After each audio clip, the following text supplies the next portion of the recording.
السلام علیکم۔ کراچی میں طوفانی بارش کی پیشگوئی، تمام سرکاری اسپتالوں میں ایمرجنسی نافذ۔ کراچی اور جنوبی سندھ میں بارشوں کے دوسرے ہیوی سپیل کا الرٹ جاری۔ کیا آپ حالات حاضرہ سے آگاہی حاصل کرنا چاہتے ہیں؟ خبر کے پیچھے چھپے اصل حقائق جاننا چاہتے ہیں تو ابھی سبسکرائب کیجئے جلمل پاکستان کو اور ساتھ ہی گھنٹی کے نشان پر کلک کر دیں۔ آپ کو بتاتے چلیں کہ کراچی میں آج شام سے موسلادھار بارشوں کا نیا سلسلہ شروع ہوگا۔ رات کو تیز بارشیں برس سکتی ہیں۔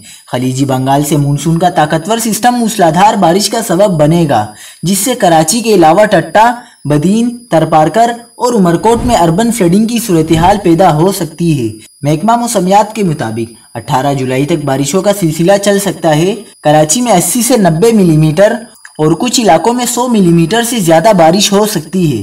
23 جولائی سے نیا سسٹم ملک میں داخل ہوگا۔ محکمہ موسمیات کا کہنا ہے کہ اگست کے وسط تک ایک کے بعد ایک سپیل آئے گا۔ محکمہ صحت نے اسپتالوں میں ایمرجنسی نافذ کرتے ہوئے ڈاکٹر اور پیرامیڈیکل سٹاف کی چھٹیاں بھی منسوخ کر دی۔